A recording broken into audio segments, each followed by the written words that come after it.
함께 읽은 본문의 말씀을 포함해서 사무엘상 4장에서부터 6장까지의 내용은 법궤를 중심으로 벌어지는 사건입니다.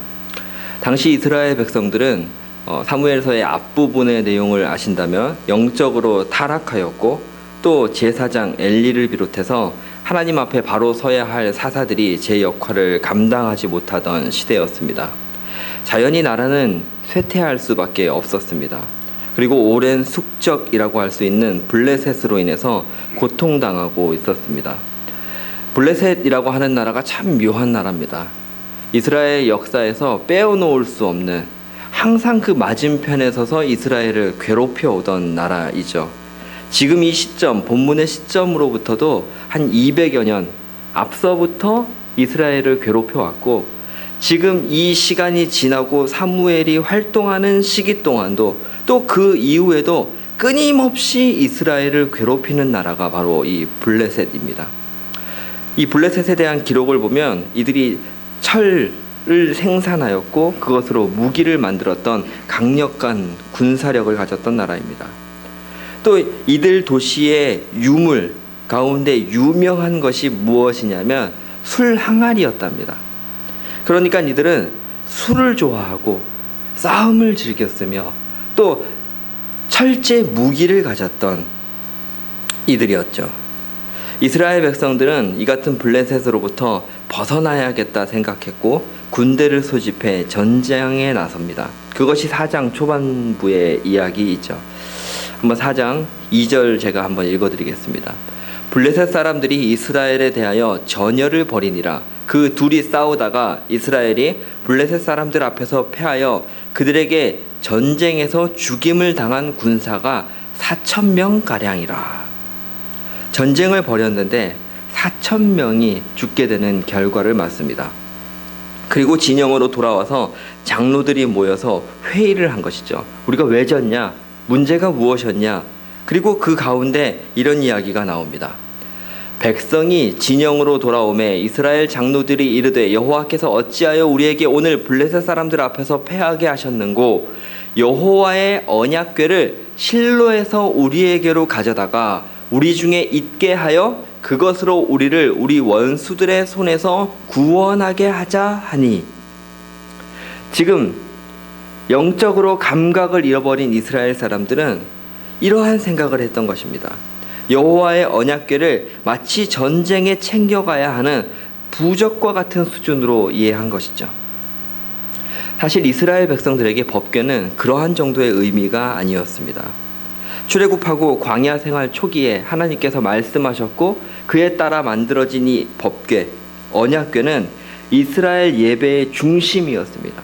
그래서 성막의 한가운데 가장 깊은 곳에 있었고, 그리고 하나님이 이스라엘 백성과 함께 하신다는 것을 드러내는 상징이었습니다. 궤가 있지 않습니까? 여러분들 다 이제 머릿속에 언약궤의 모양을 떠올리실 수 있을 텐데, 궤의 덮개, 뚜껑을 속죄소라고 불렀습니다. 그리고 그 속죄소 위에 천사의 모양을 한 형상을 2개를 마주보게 만들어 놓았습니다. 그리고 이렇게 마주보는 형상 가운데가 비어 있는데, 이 비어 있는 곳이 하나님이 임재하시는 곳이었습니다. 그러니까 이 지성소 그리고 언약궤, 하나님이 임재하시는 곳에 대해서 이해하고 있었던 제사장과 장로들은 하나님이 이 궤에 묶여 계시는 분이 아니라는 것을 다 알았던 것입니다. 이게 있으면 하나님이 계시고 없으면 하나님이 안 계시다는 것이 아니라 그 와중에서도 비어있는 공간, 하나님은 무엇으로 정의되지 않는 존재임을 알고 있었던 것이죠. 그렇게 잘 알았지만, 몰랐던 것은 아니지만 막상 전쟁에서 크게 패하니까, 손해가 벌어지니까, 답이 없는 상황에 처하니까 이스라엘 백성은 법궤를 승리의 도구로 여겼던 것입니다. 우리 신앙도 그렇지 않습니까? 하나님 앞에서 급박한 순간이 오면, 당장 급해지면, 코너에 몰리면 진짜 그 사람의 신앙이 드러나게 마련입니다. 성경 말씀은 이것을 상대적으로 두드러지게 하기 위해서 이 장면 속에서 법궤를 하나님의 궤라고 말씀하지 않고 여호와의 언약궤라고 기록합니다. 그냥 궤가 아니라는 것이죠. 언약으로 주어진 궤다. 하나님이 이스라엘 백성과 약속하셔서 그 약속 때문에 너희가 가지고 있는 이 궤를 그런 식으로 취급하면 안 된다 말씀하고 있는 것이죠. 이런 생각이 떠오릅니다. 방에 못을 박아야 되는데 망치가 잘 안 된다고 어머니의 다이아 반지를 좀 갖고 와봐라. 말이 안 되는 것이죠. 물론 그게 더 강하다는 걸 아는데 그건 그 용도가 아닌 거죠. 그렇게 갖고 있는 게 아닌 것입니다. 이스라엘은 실로의 사람을 보내 언약궤를 가져다가 전쟁에 나섭니다.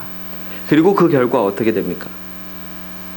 블레셋 사람들이 쳤더니 이스라엘이 패하여 각기 장막으로 도망하였고 사륙이 심히 커서 이스라엘 보병에 엎드러진 자가 3만 명이었으며 하나님의 궤는 빼앗겼고 엘리의 두 아들 홈니와 비느하스는 죽임을 당하였더라.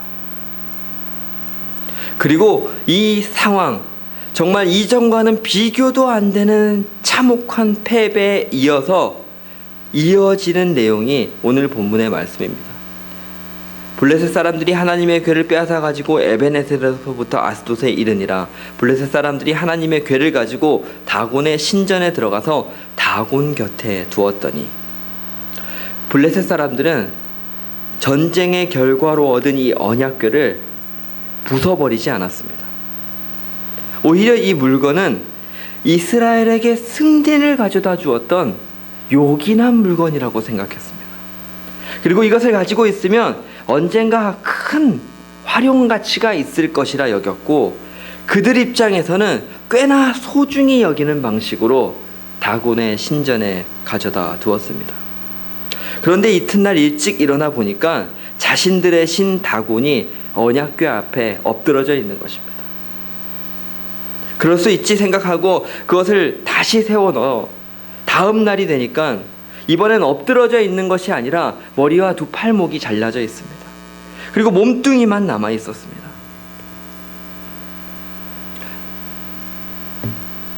오늘 읽은 이 본문의 사건이 저와 여러분, 오늘을 살아가는 우리에게 어떤 의미가 있을 것인가, 이렇게 한번 말씀드리면 어떨까 싶습니다. 원수, 세상, 숙적, 무엇이라 부르건 믿음을 빼앗는 어떤 상황이라 대상으로 하여금 완전히 패배한 그리스도인들의 이야기, 그리고 그렇게 패하게 된 이유와 실상을 밝혀주는 기록, 또 반면에 하나님의 백성들을 이기고 기고만장해서 승리했다고 기뻐하는 세상, 그리고 그 세상을 하나님이 어떻게 대하시는가에 대한 이야기. 믿음을 지키면서 사는 크리스찬들에게 적이 없었던 적은 한 번도 없습니다. 그것이 개인의 차원이건 공동체의 차원이건 국가, 민족의 차원이건 어느 시기, 어느 때이건 블레셋과 같이 우는 사자와 같이 늘 맹렬하고 잔인하고 호시탐탐 기회를 노리며 크리스찬들은 공격을 받아왔습니다. 여러분들은 어떠신지 모르겠습니다. 믿음을 지키고 사시기 괜찮으신지 모르겠습니다. 요즘처럼 뉴스가 많고 그 뉴스에 각자의 생각과 관점이 더해지고 대립하고 자신들의 입장을 관철시키기에 정신이 없는 세상,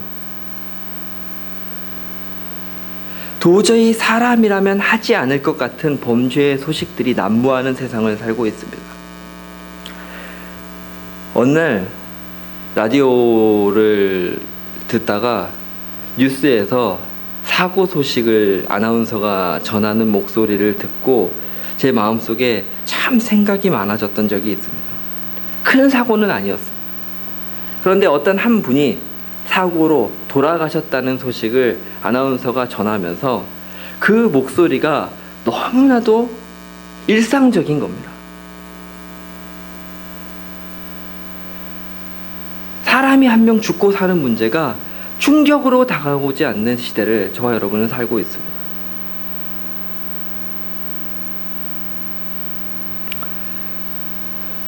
교회는 은혜로움보다는 안타까움의 대상이 되고 부끄러움이 대상이 된 것만 같습니다. 세상은 어지럽고 문제는 많아 보이고 이 정도 세상이라면, 이 정도 처해 있는 현실이라면 그냥 블레셋이 이겼구나 생각해야 될 것 같습니다. 인정해야 될 것 같습니다. 오늘 본문의 상황과 저와 여러분이 사는 현실은 이렇게 너무나도 닮아 있는 것이죠. 그래서 지금 저와 여러분에게 너무나도 중요한 질문은 이것입니다. 이스라엘 백성들은 도대체 왜 이 전쟁에서 졌는가? 같은 맥락에서 오늘날 교회는, 오늘날의 성도는 왜 블레셋이 이긴 것만 같은 현실에서 살아가야만 하는가? 블레셋이 워낙에 강했기 때문인가? 오늘날 교회와는 비교도 할 수 없는 프로그램, 지식, 행사, 어떻게 해볼 수 없을 만큼 세상의 힘이 너무나도 강하기 때문인가? 이게 만약 원인이라면 우리는 힘을 키워야 합니다. 그렇지만 오늘 이 사무엘서의 말씀은 이스라엘이 패한 이유가 블레셋의 강함 때문이 아니라 이스라엘의 약함 때문이라고 말씀합니다. 이스라엘은 하나님과 바른 관계에 있을 때 주변을 오히려 다스리면서 살았습니다. 그러다 하나님을 잊어버리고 게으르고 나태한 신앙생활을 하는 순간 내 힘 믿고 내 능력으로 해보려고 할 때 이스라엘은 항상 패하였던 것이죠. 문제는 절대 블레셋의 힘이 아니었습니다. 이스라엘의 약함이 언제나 문제였습니다. 당장 본문 이후에 나오는 사건 가운데 요나단과 그의 병사 한 명이 블레셋을 무찌르는 이야기가 나옵니다. 그땐 블레셋은 약해졌냐? 여전히 강한 존재였습니다. 이스라엘이 하나님께 등 돌리고 순종하지 않고 하나님을 의지하지 않을 때 하나님은 이스라엘을 내버려 두셨습니다. 아니, 내버려 두신 수준이 아니라 아예 우리의 삶 속에서 내가 결정하고 내가 결정한 곳에 들어오셔서 그것들을 휘집어 놓으셨습니다. 뒤죽박죽으로 만들어 놓으십니다. 우리가 생각하는 무엇인가 이루어지려면 조건이 있고 방식이 있습니다. 그것이 잘 될 수 있는 환경이 있지 않습니까? 그런데 사무엘서의 말씀을 보면 이 모든 조건을 넘어서는 하나님을 보게 됩니다. 사무엘서는 아이를 갖지 못하는 여인이 그런 조건을 전혀 갖지 않은 존재가 아이를 낳는 것으로 사무엘서가 시작합니다. 또 그렇게 믿음으로 아이가 주어졌다면 하나님께서 그 아이를 사용해서 이스라엘 백성을 새롭게 하실 계획이라면 그 아이는 우리가 머릿속에 떠올리는 신앙적인 조건에서 자라야 합니다. 신실한 환경 속에서 배울 게 많은 모습 속에서 자라나야 하지 않습니까? 적어도 그게 아니라면 지금 이 순간 가장 믿음의 모습으로 사무엘서가 기록하고 있는 그냥 한나의 가정에서라도 자라야 하지 않습니까? 그런데 사무엘은 엘리의 지도를 받고 자라납니다. 엘리는 자기 역할도 잘 못했지만 양육자로서는 영 꽝인 사람입니다. 아들이 홈리와 비느하스지 않습니까? 또 그가 자란 제단이라고 하는 이 환경은 이 두 아들이 음탕하고 방탕한 생활을 즐겼던 곳입니다.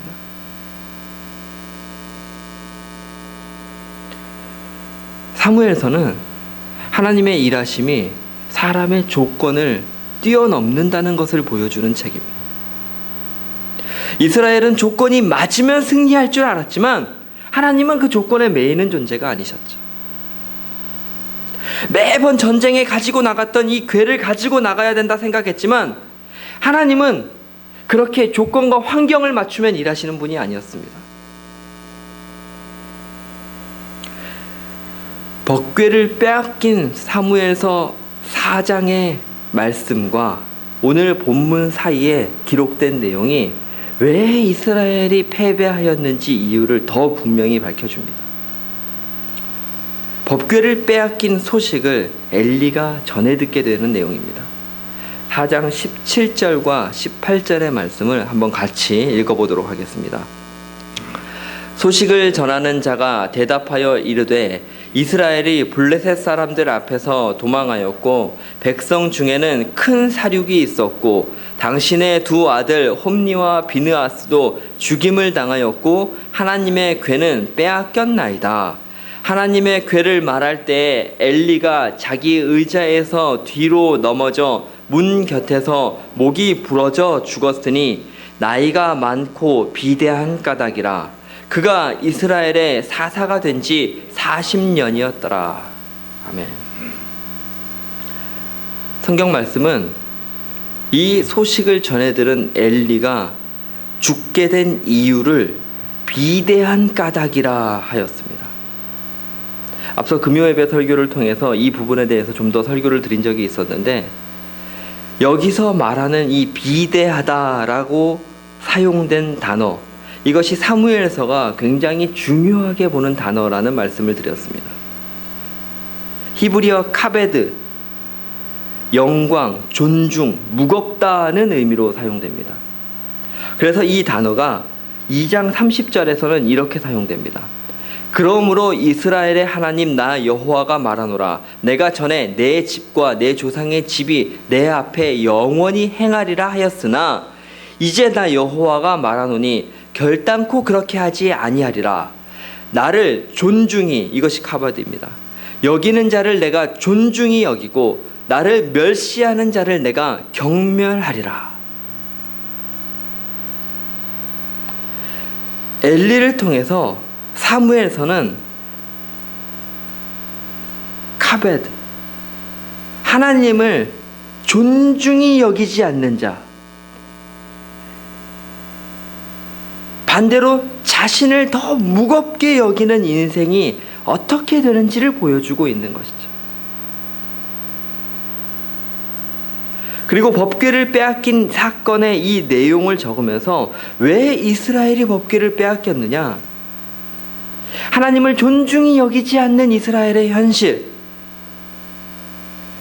하나님을 무겁게 여기지 않는 이스라엘의 실상, 하나님보다 자신들을 존중히 여기고 무겁게 여기고 중요하게 여겨버리는 이스라엘의 이 패배의 원인이 있다는 것입니다. 예전에 저는 이 말씀을 보면서 어떻게 하나님의 법궤를 블레셋이 뺏어가지?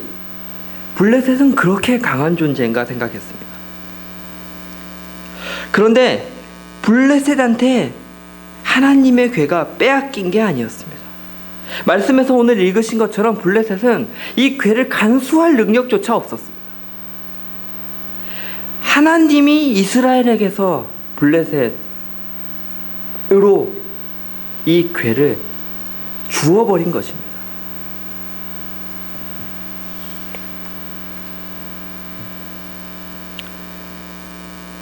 오늘날 세상이 블레셋과 같이 하나님 없이도 승리하고 이기고 성공하는 것만 같지만 오늘도 이 궤 앞에, 언약궤 앞에 다곤의 신상이 무너지듯이 하나님은 이 시대 속에서도 역사하실 것입니다.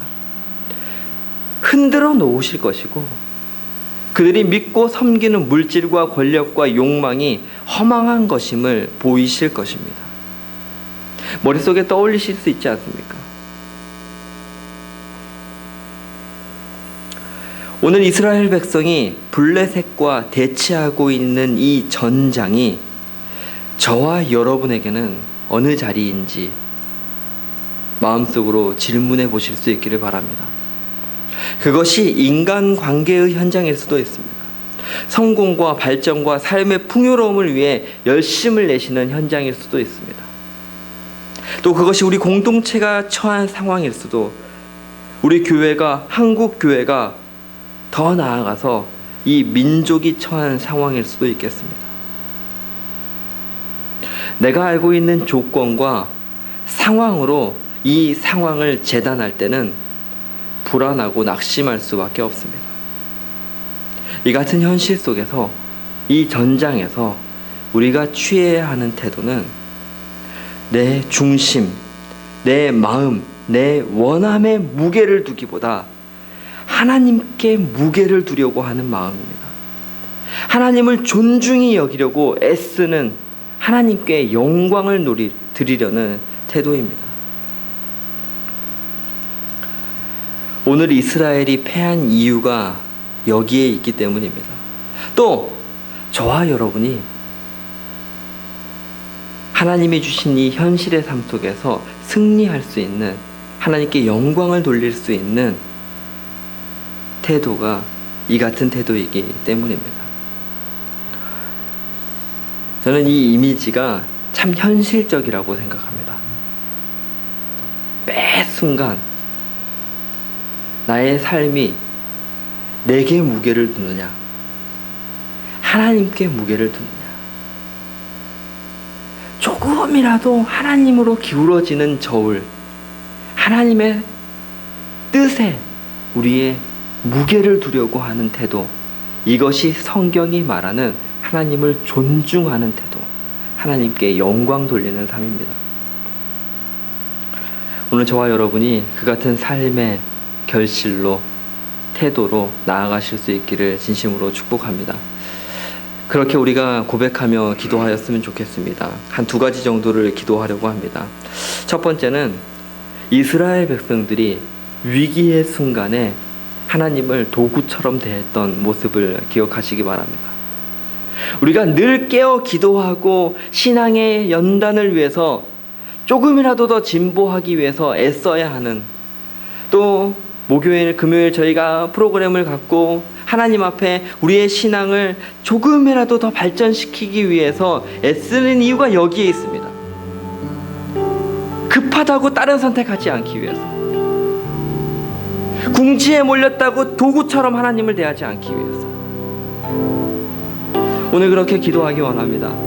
하나님, 제가 믿음의 진보를 이루게 하여 주시옵소서. 또 하나님 앞에 어느 순간 어느 때 위기의 순간조차도 하나님 앞에 무게를 두는 결정을 하게 하여 주시옵소서. 그렇게 나아가 하나님 앞에 신앙의 태도를 잃지 않는 제가 되게 하여 주시옵소서. 그렇게 구하며 기도드리겠습니다.